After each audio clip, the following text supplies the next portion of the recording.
أعوذ بالله من الشيطان الرجيم. بسم الله الرحمن الرحيم. وعاشروهن بالمعروف. صدق الله العظيم. وقال رسول الله صلى الله عليه وسلم: المرأة راعية في بيت زوجها. صدق رسول الله صلى الله عليه وسلم. எல்லா புகழும் அல்லாஹு ஜல்ல ஷானுஹு தஆலா ஒருவனுக்கே உரித்தாக. அருமை நாயகம் முஹம்மது ரசூலுல்லாஹ் ஸல்லல்லாஹு அலைஹி வஸல்லம் அவர்களின் மீதும் நற்பாக்கியங்கள் நிறைந்த அவர்களுடைய உம்மத்தின் மீதும் குறிப்பாக இந்த ஜும்மா நன்னாளில் நம் அனைவர் மீதும் எல்லாம் வல்ல அல்லாஹுவின் நல்லருள் என்றென்றும் நிறைவாக உண்டாவதாக. ஆமீன். அல்லாஹு ஜல்ல ஷானுஹு தஆலா சூரா அன்-நிசா பெண்கள் என்ற அத்தியாயத்தில் இப்படி ஒரு வார்த்தை சொல்லுகிறான்: வஆஷிருஹுன்ன பில் மஅரூஃப். அந்த பெண்களை நல்ல முறையில் நடத்துங்கள் என்று திருக்குர்ஆன் சொல்லுகிறது. இது அல்லாஹ் நமக்கு தருகிற அறிவுரை என்று சொல்லலாம், அல்லது பெண்ணினத்தை பெருமைப்படுத்தி அல்லாஹ் நமக்கு செய்கிற சிபாரிசு என்று சொல்லலாம். எந்த வீட்டில் பெண் இருந்தாலும், உலகின் எந்த மூலையில் பெண் இருந்தாலும், பெண் இருக்கிற இடத்தை மிக அற்புதமாக கட்டமைப்பாள். எனவே பெண்களை நல்ல முறையிலே நடத்துங்கள் என்று அல் குர்ஆன் சிபாரிசு செய்கிறது. பெண்ணினுடைய உயர்ந்த அந்தஸ்தை குறித்து பேசுகின்ற நபிகள் நாயகம் ஸல்லல்லாஹு அலைஹி வஸல்லம் அல் மர்அத்து ராஇயத்துன் ஃபீ பைத்தி ஜௌஜிஹா என்று சொல்லுகிறார்கள். பெண் அவளுடைய புகுந்த வீட்டில், அவள் கணவனுடைய வீட்டில் எல்லா கண்காணிப்பும் உடையவளாக இருக்கிறாள். அவளே கவனித்துக் கொள்ளுகிறாள், அவளே பொறுப்பாளியாக இருக்கிறாள் என்று சொல்லுகிறது நபி மொழி. யோசித்து பார்த்தால் ஒரு பெண் இல்லாத வீடு அவ்வளவு நன்றாக இருக்காது. தாயாகவோ மனைவியாகவோ ஒரு பெண் இல்லாமல் ஆண்கள் மாத்திரம் ஒரு வீட்டிலே இருப்பதாய் நீங்கள் கற்பனை செய்தால் அந்த வீடு வீடாக இருக்க முடியாது, குடும்பம் குடும்பமாக இருக்க முடியாது. பெண்ணில்லாத வீடு, பெண்ணில்லாத குடும்பம் பாழடைந்த மண்டபத்தை போல. எந்த ஒழுக்கத்தையும் ஒழுங்குகளையும் அந்த வீட்டில், அந்த குடும்பத்திலே நாம் கண்டுகொள்ள முடியாது. ஒரு நேர்த்தியாக குடும்ப அமைப்பை கட்டமைப்பவள் பெண். அதனால் தான் எந்த வீட்டிலாக இருந்தாலும் பெண்களை சரியாக நடத்த வேண்டும் என்கிறது குர்ஆன். வீடுகளில் அவள் தாயாக வீற்றிருப்பாள், வீடுகளில் அவள் மனைவியாக வீற்றிருப்பாள், நம் வீட்டிலே மகளாய் வந்து பிறந்திருப்பாள், நம்மோடு பிறந்து அவள் சகோதரியாக வலம் வருவாள். இப்படி எந்த பரிணாமத்தில் பெண் இருந்தாலும் ஒரு குடும்பத்திற்கு பேர் அழகு அந்த பெண். அதனால்தான் ஒரு வீடு, ஒரு குடும்பம், ஒரு உள்கட்டமைப்பு ஒரு பெண்ணால் கட்டமைக்கப்படாமல் ஆண்களாலே அந்த உருவாக்கம் சாத்தியமில்லை. அதனால்தான் மனைவி இல்லாமல் வாழுகிற கணவன்மார்களுடைய நிலை ரொம்ப பரிதாபமானது. அதிலும் குறிப்பாக நாம் மரணிப்பதற்கு முன்பே மனைவி மரணித்து விட்டால் அந்த தனி வாழ்க்கை, அந்த சூனியம் சொல்லி மாளாது. அது ஒரு மிகப்பெரிய கொடுமை. நமக்கு ஆண்களுக்கு கணவனுக்கு முன்னாலே மனைவி போய்விட்டால் அதற்கு பிறகான வாழ்க்கை ரொம்பவும் துன்பமானது. இருக்கிற போது பலருக்கு அருமை தெரியாது.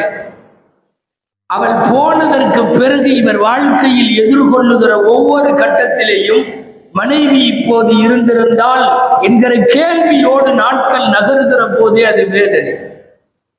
பெருமானார் ஸல்லல்லாஹு அலைஹி வஸல்லம் அவர்களுடைய 25 ஆண்டு கால மனைவியான அன்னை ஹதீஜா அம்மையார் ரலியல்லாஹு அன்ஹா அவர்கள் மக்காவிலே இறந்ததற்கு பிறகு ஏறக்குறைய ஓராண்டு காலம் 2 ஆண்டு காலம் பெருமானார் ஸல்லல்லாஹு அலைஹி வஸல்லம் அடுத்த திருமணம் செய்யாத அந்த இடைப்பட்ட வருஷத்தை தான் நாயகத்தினுடைய வரலாற்றில் ஆமுல் ஹுஸுன் என்று சொல்லுவார்கள், கவலை ஆண்டு.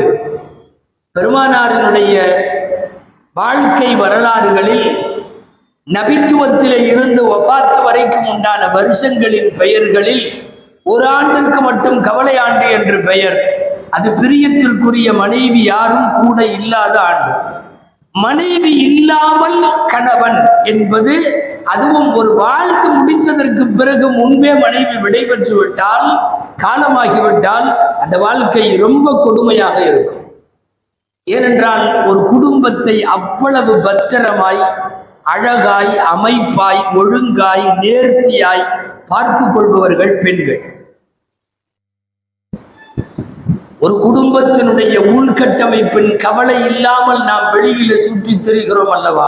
இதற்கு பின்னாலே நிச்சயமாக அந்த பெண் இருக்கிறாள், வீட்டின் தலைவி இருக்கிறாள், அது அம்மாவோ தாயோ மகளோ இருக்கிறார்கள். வீட்டு நிர்வாகம் என்பது ரொம்ப பிரமாண்டமானது. அல்லாஹ் அதற்கு மிகப்பெரிய கூலி பெண்களுக்கு வைத்திருக்கிறார். ஹதீசுகளிலே பார்க்கிறோம், ஒரு பெண்மணி ரசூலுல்லாஹ்விடத்திலே வருகிறார்கள். இந்த பெண்ணுக்கு பெயர் அஸ்மா பின்த் உமைஸ் ரலியல்லாஹு அன்ஹா. அந்த அஸ்மா பின்த் உமைஸ் வந்தார்கள். அவர்களுக்கு ஏற்கனவே ஒரு பெயர் உண்டு.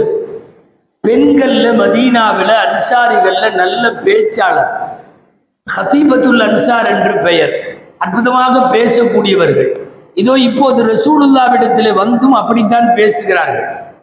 அல்லாஹ்வின் தூதரே, நான் நானாக வரவில்லை, ஒட்டுமொத்த இஸ்லாமிய மதீனாவிலே வாழுகிற பெண்களின் தூதுவராக நான் வந்திருக்கிறேன். நான் உங்களோடு ஒரு விஷயம் பேச வேண்டும். நபி ஸல்லல்லாஹு அலைஹி வஸல்லம் சொல்லுங்கள்.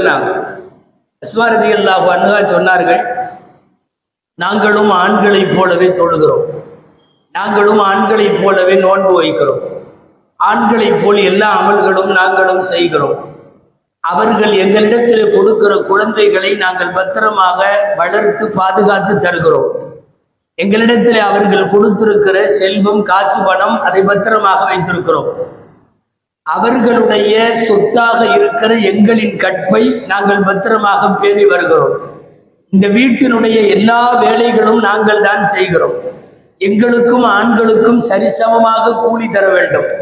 ஆனால் திடீரென்று அவர்கள் ஜிஹாத் என்று போகிறார்கள், எக்கச்சக்க கூலி வாங்கி கொள்கிறார்கள். திடீரென்று யாருக்காவது தான தர்மம் என்று தூக்கி கொடுக்கிறார்கள். சம்பாதித்த பணத்தில் ஏராளமான கூலியை வாங்கி கொள்கிறார்கள். நாங்கள் என்ன ஜிஹாதுக்கு வரமாட்டோம் என்றால் சொல்லுகிறோம். எங்கள் கையில் இருந்தால் நாங்கள் என்ன செலவழிக்காமலா போகிறோம்? நாங்கள் வீட்டில இருந்து இந்த வேலையெல்லாம் பார்க்கிறோம் அல்லவா? ஏறத்தாழ ஒரு விவாதத்தின் தொனியில் போகிறது அஸ்மா ரலியல்லாஹு அன்ஹாவுடைய பேச்சு. அஸ்மா அப்படித்தான் பேசுவார்கள். அன்சாரிகளில் பெரிய பேச்சாளர் அல்லவா?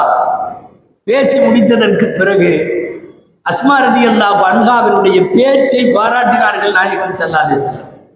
ரொம்ப அற்புதமாக அஸ்மா பேசி இருக்கிறார். அப்போதுதான் பெண்களுக்கு பெருமை சேர்க்கிற புகழுக்குரிய அந்த வார்த்தையை நாயகம் ஸல்லல்லாஹு அலைஹி வஸல்லம் சொன்னார்கள், தபஉலு இஹ்தாகுன்ன தஅதிலுகுல்லஹா. உங்களில் ஒரு பெண்மணி வீட்டிலே இருந்து நீங்கள் சொல்லுகிற இந்த பணிகளை எல்லாம் பார்த்து கொள்ளுகிறாள் அல்லவா?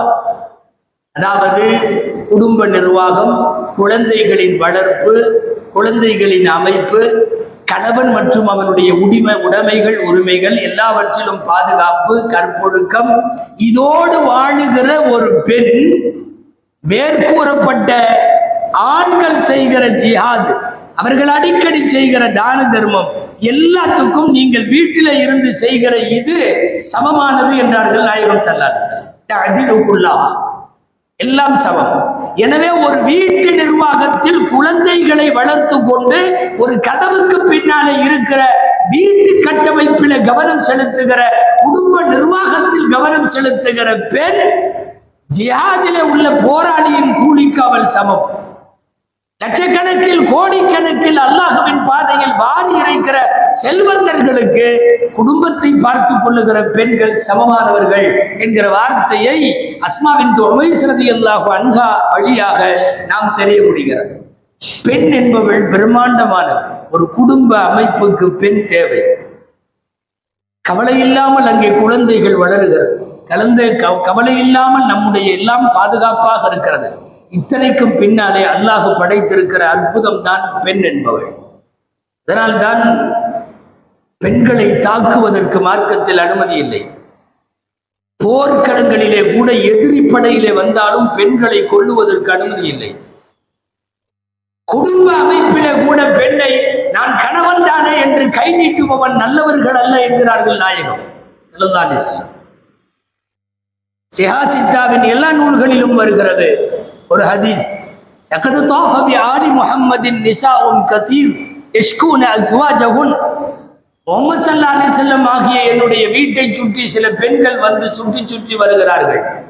யஷ்கூன அஸ்வாஜஹுன், கணவன்மார்கள் அடிப்பதாக புகார் சொல்லுகிறார்கள். லைஸ உலாயிக்கும் பிகியாரிக்கும், நன்கு தெரிந்து கொள்ள வேண்டும், உங்களில் அப்படி மனைவியை அடிப்பவர்கள் நல்லவர்கள் அல்ல. இது நபிகள் நாயகம் ஸல்லல்லாஹு அலைஹி வஸல்லம் சொன்ன வார்த்தை. கை நீட்டி அடிப்பதற்கு அனுமதி இல்லை. போர்க்களத்திலே கூட எதிர்ப்படையில் வந்தாலும் பெண்ணாக இருந்தால் கொல்ல அனுமதி இல்லை. இதற்கெல்லாம் மேலாக ஒரு வார்த்தை சொல்ல வேண்டுமானால், நீங்கள் நல்லவரா, உங்கள் மனைவியிடம் நல்ல பெயர் எடுக்க வேண்டும். கைருக்கும் கைருக்கும் லிஅஹ்லி, உங்களில் சிறந்தவர் யார் என்றால் தனது குடும்பத்தில் அவர் சிறந்தவராக இருக்க வேண்டும். இதெல்லாம் ஏன் சொல்லப்படுகிறது? அல்லாஹ்வின் வசனங்களிலும் நபி மொழிகளிலும் பெண் என்பவள் ஒரு அற்புதமான பிரம்மாண்டம். பெண் இல்லாத வீடு, பெண் இல்லாத குடும்பம், பெண் இல்லாத வாரிசுகள், பெண் இல்லாமல் ஒரு குடும்ப ஒழுக்கம் கற்பனையில கூட செய்ய முடியாது. அதனால்தான் ஒரு வீட்டு நிர்வாகத்தை ரொம்ப அழகாக கட்டமைப்பவள் பெண். அவளை அவ்வளவு நன்கு கவனித்துக் கொள்ள வேண்டும். இன்னும் சொல்ல போனால் மார்க்கத்திலே கூட உறுதி வாய்ந்தவள் பெண். அல்லாஹ்வின் பக்தியில் தக்வாவில் கூட எல்லா வீட்டிலேயும் பெரும்பாலும் 90% ஆண்களை விட பெண்களே அல்லாஹ்விடம் நெருக்கமாக இருப்பார்கள்.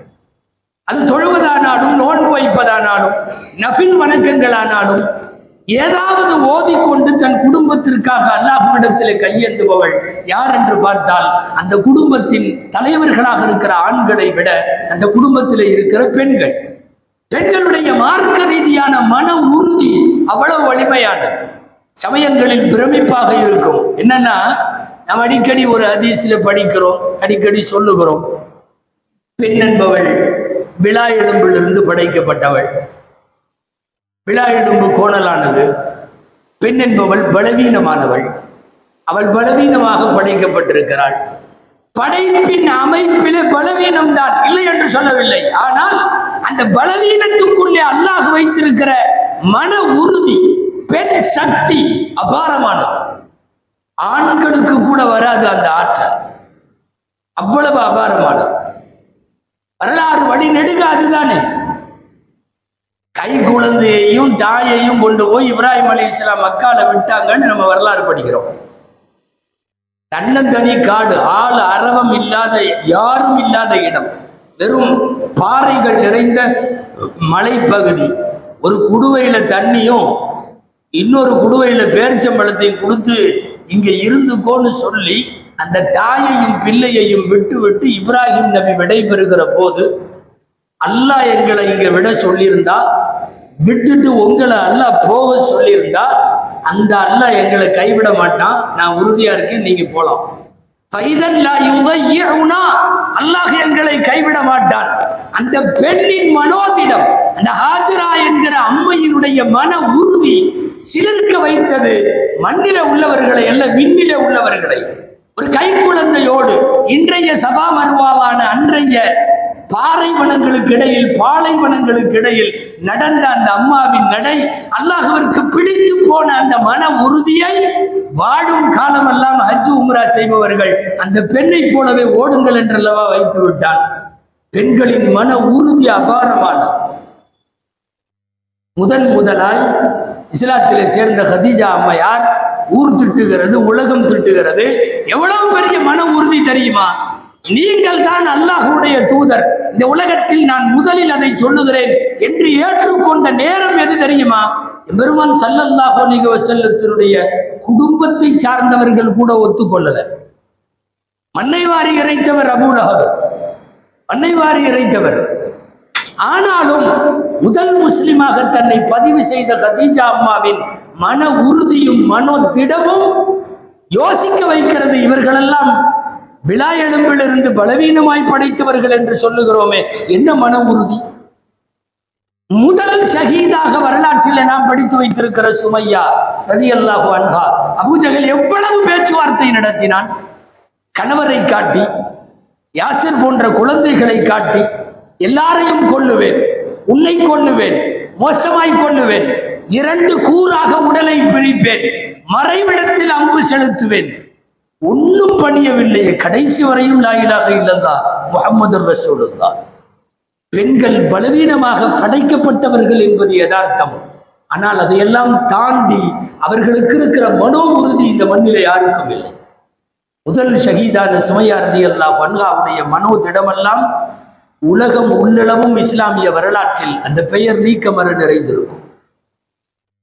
எத்தனை பேர் அப்படி அடித்த அடியில் ரத்தம் வழிய வழிய திரும்ப களிமா சொல்லுகிற ஆற்றலும் உறுதியும் பெற்ற பெண்மணிகள் இந்த மார்க்கத்தினுடைய முன்னோடிகளாக நிறைய பேர். உமர் ரலியல்லாஹு அன்ஹுடைய கூட பிறந்த சகோதரிக்கு பேர் ஃபாத்திமா, ஃபாத்திமா பின்துல் கத்தாப். அவங்க உமருல் கத்தாப், உமர் பினுல் கத்தாப், கத்தாபுடைய மகள் ஃபாத்திமா. பெருமானார் ஸல்லல்லாஹு அலைஹி வஸல்லமை கொலை செய்கிற கொடிய நோக்கத்தோடு கொடுவாள் ஏந்தி கொண்டு போய்க் கொண்டிருந்த உமரை வழியிலே சந்தித்தார் ஒரு சஹாபி, நுஐம் இப்னு மஸ்ஊத் ரலியல்லாஹு அன்ஹு அவருக்கு பெயர். நுஐம் பார்த்து விட்டு சொன்னார், எங்கேயோ ரசூலுல்லாஹ்வை கொல்ல போற உன் தங்கச்சி இஸ்லாத்துல சேர்ந்துருச்சு தெரியுமா, அங்க போ. நேராக திரும்பி வீட்டுக்கு வந்தவர் அடித்த அடியில் வடியும் இரத்தத்திற்கு இடையில் தாஹா சூராவினுடைய வாசகம், இன்னனி அனல்லாஹு லா இலாஹ இல்லா அன ஃபஅபுதுனி, அல்லாஹ் ஒருவன் தான், அல்லாஹுவை மட்டுமே வணங்க வேண்டும். வடியும் இரத்தத்துக்கு இடையில் அந்த பெண் பேசுகிற வார்த்தை. வரலாறுகளில் எழுதுகிறார்கள், முதலாக மார்க்கத்திற்காக ஒருவருக்கு இரத்தம் வழிந்தது என்றால் உமரின் சகோதரி பாத்திமாவுக்குத்தான் இரத்தம் வழிந்தது. அதுக்கு பின்னாடி எத்தனையோ போர்க்களத்தில் இரத்த வெள்ளத்தில் எத்தனையோ பேர் ஷஹீதாக இருக்கலாம். முதலாய் இரத்தம் வழிந்தது உமரின் சகோதரி பாத்திமாவுக்கு. அதுவும் உமரால் அடித்ததும் கத்தாபுடைய மகன், அடி வாங்கியது கத்தாபுடைய மகள். அடி வாங்கி கொண்டு உமர் ரலியல்லாஹு அன்ஹு இடத்திலே சொல்லுகிறார் சூரா தாஹாவினுடைய வசனத்தை, இன்னனி அனல்லாஹு லா இலாஹ இல்லா அன ஃபஅபுதுனி, நானே இறைவன், என்னை தவிர வேறு இறைவன் இல்லை, என்னை வணங்குங்கள் என்கிற அந்த வசனத்தை ஓதி காட்டுகிறார். எத்தனை முறை அடித்து அடித்து கைவலிக்க முடியும்? உமரின் மனம் திருந்தியதை ஒழிய அந்த பாத்திமாவின் மன உறுதியில் மைனஸ் அளவு கொஞ்சம் கூட குறையவில்லை. பெண்கள் பலவீனமானவர்கள் என்பது படைப்பால், ஆனால் மன உறுதியில் அவர்களை போன்ற பிரம்மாண்டமான மன உறுதி படைத்தவர்கள் யாரும் இருக்க முடியாது. அபூபக்கர் ரலியல்லாஹு அன்ஹுடைய மகளுக்கும் அஸ்மா என்று பெயர். அஸ்மா பின்த் அபீ பக்கர் ரலியல்லாஹு அன்ஹா, ஆயிஷா ரலியல்லாஹு அன்ஹாவுடைய உடன் பிறந்த சகோதரி. ஆயிஷா ரலியல்லாஹு அன்ஹாவை விட 10 வயது மூத்தவர். அந்த அஸ்மா தள்ளாடுகிற வயது, சற்றேறக்குறைய 90 வயது. அவர்கள் பெற்றெடுத்த மகன் மிகச்சிறந்த சஹாபி அப்துல்லாஹ் இப்னு ஸுபைர் ரலியல்லாஹு அன்ஹுவை எதிரிகள் மரத்தில் ஏற்றி தூக்கில் ஏற்றி கடுமரத்தில் தொங்கவிட்டு சடலமாக ஷஹீதாக தொங்கவிடப்பட்டிருக்கிற போது இந்த மூதாட்டியை, தள்ளாடும் கிழவியை கூட்டிக் கொண்டு வந்தார்கள். அஸ்மா வருகிறார்கள். அபூபக்கர் ரலியல்லாஹு அன்ஹுடைய மகள். வாழ்ந்து முடிக்க போகிற கடைசி தருணங்களில் ஒரு மூதாட்டியினுடைய மனோநிலை எப்படி இருக்கும், உடல் நிலை எப்படி இருக்கும்? அழுது ஆர்ப்பரித்து ஒப்பாரி வைத்து மயக்கமுற்று மூர்ச்சையாகி கீழே விடுவாரோ என்றெல்லாம் நினைத்து தாங்களாக கூட்டி வந்தார்கள் கைத்தாங்களாய். அஸ்மா வந்து மரத்திற்கு கீழே பையனின் சடலத்தை பார்த்துவிட்டு சொன்னார்கள், உன்னை மடியில வைக்கிற போதே நீ ஷஹீதாக வேண்டும் என்ற நெய்யத்தோடு தான் மடியில வைத்தேன். என்னுடைய கனவை நீ இப்போது பூர்த்தியாக்கி விட்டாய். மட்டுமல்ல, என்னிடத்திலே நீ குடித்த பால் குடி, தாயிடத்திலே குடித்த பால் அது ஹலாலானது, பத்தினித்தனமானது என்பதை உன் மரணம் நிரூபித்து விட்டது. அஸ்மா படித்த அரபு கவிதையினுடைய வாசகம் இது. மக்களே, எனக்கு எல்லாரும் வாழ்த்து சொல்லுங்கள். நான் ஒரு ஷஹீதுடைய தாய், நான் ஒரு ஷஹீதுடைய தாய், எனக்கு வாழ்த்து சொல்லுங்கள் என்று சொல்லிவிட்டு, இதை இன்னும் இறக்கிறதுக்கு நேரம் வரலையா, இந்த பாடியை இறக்கி அடக்கம் பண்ண நேரம் வரலையான்னு சொல்லிட்டு திரும்பி போய்விட்டார்கள். வரலாற்றிலே எழுதுகிறார்கள், அஸ்மாவை போல மன உறுதியும் தைரியமும் பெற்ற மகனின் சடலத்தை பார்த்துவிட்டு வீரக்கவி பேசுகிற பெண்கள் எல்லாம் ரொம்ப அரிது. அல்லாஹ் பெண் குலத்தில் அப்படி வைத்திருக்கிறார். படைப்பிட பலவீனமாக இருந்தாலும் மன உறுதி, அந்த மன உறுதி தான் இன்றைக்கும் நம்முடைய வீடுகளில் எல்லாம் வீட்டை பார்த்துக் கொள்வது, குழந்தைகளை பார்த்துக் கொள்வது, குடும்ப மானத்தை பார்த்துக் கொள்வது, வீட்டு சத்தம் வெளியே போகாமல் பார்த்துக் கொள்வது. நாம் எந்த நாட்டில் இருந்தாலும், எந்த ஊரில் இருந்தாலும், எங்கோ போய் கடல் கடந்து சம்பாதித்துக் கொண்டிருந்தாலும் ஒரு வீட்டினுடைய நேர்த்தியான அமைப்பு ஒரு பெண்ணின் மூலம் தான் கட்டமைக்கப்படுகிறது. அதனால் தான் போற்றப்பட வேண்டியவள் மட்டுமல்ல, மிகுந்த கண்ணியத்தோடு நடத்தப்பட வேண்டியவள் பெண். பேசி மனச மாத்தி அவங்கள கரெக்ட் பண்றதுல பெண்களை அடித்துக் கொள்ள முடியாது. இன்றைக்கு அந்த அடிப்படையில் தான் நிறைய ஆண்கள் அவர்கள் பேச்சை கேட்கிறோம் என்பது வேறு விஷயம். அபூஜஹல் எவ்வளவு பெரிய கொடியவன்! அபூஜஹலுடைய மகனை பேசி பேசி பேசி இஸ்லாத்தை சொல்லி சொல்லி அபூஜஹல் பெற்ற மகனை ரசூலுல்லாஹ்ட்ட ஒரு பொண்ணு கூட்டிட்டு வருது. உம்மு ஹக்கீம் ரலியல்லாஹு அன்ஹா வந்து சொல்றாங்க, உம்மு ஹக்கீம், இவர் என் கணவர். என் கணவர் என்பதை விட இவர் பேர் இக்ரிமா. இவர் யாரு தெரியுமா? அபூஜஹலுடைய மகன். இதோ இஸ்லாத்தில் இன்றைக்கு உங்களிடத்திலே சேருவதற்கு நான் அழைத்து வந்திருக்கிறேன். நீங்கள் இவரை மன்னித்து இஸ்லாத்திலே சேர்த்துக் கொள்வீர்களா? அதே சபையிலே கலிமா சொல்லுகிறார். வரலாற்று ஆசிரியர்கள் எழுதுகிறார்கள், இக்ரிமா என்ற அபூஜஹலின் மகனின் கலிமாவுக்கு பின்னால் ஒரு பெண்ணினுடைய போராட்ட வாழ்க்கை தொடங்கி இருக்கிறது. அந்த பெண் இஸ்லாத்திலே சேர்ந்துட்டு ரசூலிடம் கூட்டி வருகிற இந்த வினாடி வரை, நீ என்னை தொடக்கூடாது, நான் முஸ்லிம், நீ இன்னும் முஸ்லிம் ஆகல, ஆனதற்கு பிறகு என்னை தொட வேண்டும், பழைய நினைப்பில் நாம் கணவன் மனைவி என்று என்னை தொட வேண்டாம். ஒரு பெண்ணினுடைய மன அழுத்தமும் வீரியமும் உறுதியும் ரொம்ப அந்த திடத்தை தான் பாராட்ட வேண்டியது இருக்கிறது. வரலாறுகள் முழுக்க ஒரு வீட்டில் நிம்மதி வேண்டுமா, அன்பு வேண்டுமா, ராகத்தாக இருக்க வேண்டுமா, பரக்கத்து வேண்டுமா, ஒரு வீட்டுக்கு இஸ்ஸத் வேண்டுமா, ஒரு வீட்டில் இருந்து வளருகிற தோன்றுகிற அடுத்த சந்ததியான பிள்ளைகள், தலைமுறை குழந்தைகள் சாலிஹீன்களான பிள்ளைகளாக வர வேண்டுமா, குடும்பத்தில் உள்ள நுழைஞ்ச உன்ன சந்தோஷம் வரணுமா, எல்லாத்துக்கும் சேர்ந்து ஒரே தீர்வு, ஒரு நல்ல பெண் வீட்டிலே இருக்க வேண்டும். அவ்வளவுதான். ரப்பு கொடுத்த மிகப்பெரிய கொடை பெண் என்பவள். அதனாலதான் ஒரு ஹதீஸ் இப்படி வரும், உலகத்திலே பெருதற்கரிய ஆகப்பெரிய பாக்கியம் தக்வா, இறையச்சம்.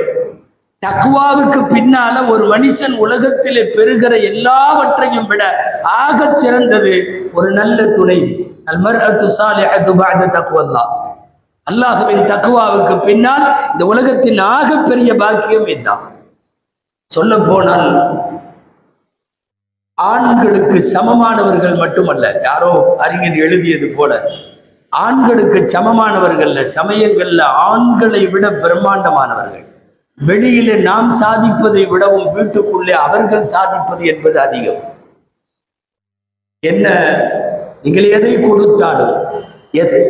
கொடுத்தாலும் உருப்படியாக்கி கொடுத்து விடுவாள் பெண் என்று யாரோ ஒரு அறிஞர் எழுதினார். நீங்கள் ஒரு சொட்டு உங்களுடைய இந்திரிய துளியை கொடுப்பீர்கள், குழந்தையாக்கி கொடுத்து விடுவாள். நீங்கள் ஒரு கட்டடத்தை, வீட்டை கொடுப்பீர்கள், அதுக்கு பேரு வீடு, ஆனால் அதை குடும்பமாக்கி கொடுத்து விடுவாள். காய்கறியும் தானியங்களையும் கொடுப்பீர்கள், சமையலாக்கி தந்து விடுவாள். என்ன கொடுத்தாலும் அதை வாங்கி கொண்டு அப்படியே அதை பிரம்மாண்டமாக்கி தருவாள். அதுதான் பெண். நீங்கள் ஒரு வீட்டை கொடுத்து இது எப்படியோ என்று நினைப்பீர்கள். பேரும் புகழும் நினைக்கத்தக்க ஒரு பாரம்பரிய சிறப்பை அந்த வீட்டுக்கு கொடுத்து விடுவாள். ரொம்ப கவனமா கவனிக்க வேண்டியது இருக்குது. தொந்தரவு கொடுத்தாலும் அதுக்கு டபுள் மடங்கா பல மடங்கா கொடுப்பதற்கு வாய்ப்பு உண்டு. எதை கொடுத்தாலும் அதை பெரிதுபடுத்தி தந்து விடுவாள் பெண். அந்த அடிப்படையில் ஒவ்வொரு வீடு என்பது பெண்களால் கட்டமைக்கப்படுகிறது. வீட்டு நிர்வாகமும் பெண்களால் கட்டமைக்கப்பட வேண்டும். எல்லா பெண்களும் வீட்டை விட்டு வேலைக்கு போகலாமே என்று சிந்திக்க துவங்கி இருக்கிற இந்த காலத்தில் இது ரொம்ப முக்கியம். வீடு விளங்க வேண்டுமானால், வீட்டில் வளரும் பிள்ளைகள் விளங்க வேண்டுமானால், நல்லா சொல்றதுன்னா வீடு வீடாக இருக்க வேண்டுமானால் பெண்கள் வீட்டிலே இருந்து குடும்ப நிர்வாகத்தை மேம்படுத்த செய்ய வேண்டும். அந்த திறமையை அல்லாஹ் பெண்களுக்கே வழங்கி இருக்கிறார். அப்படிப்பட்ட பெண்களை வாழும் காலத்தில் அவள் தாயாக நம்மிடத்திலே இருந்தாள், அவள் நம்மிடத்திலே மனைவியாக இருந்தாள், சகோதரிகளாக இருந்தாள், மகள்களாய் நம்மிடத்திலே நம்பயிற்றிலே பிறந்தார்கள். இது எல்லா வகையிலேயும் அவர்கள் போற்றப்பட வேண்டியவர்கள், நல்ல முறையில் நடத்தப்பட வேண்டியவர்கள். அல்லாஹ் ஜல்ல ஷானுஹு தஆலா பெண்களின் பெருமைகளுக்கேற்ப நம்முடைய குடும்பத்தில் இஸ்லாமிய பெண்களை எல்லாவித தீங்குகளிலிருந்தும் அல்லாஹ் காப்பாற்றி அவர்கள் மூலமாக குடும்பத்தினுடைய பெருமையை அல்லாஹ் சிறந்தோங்க செய்வானாக. ஆமீன். வஆகிரு தஅவானா அனில் ஹம்துலில்லாஹி ரப்பில் ஆலமீன்.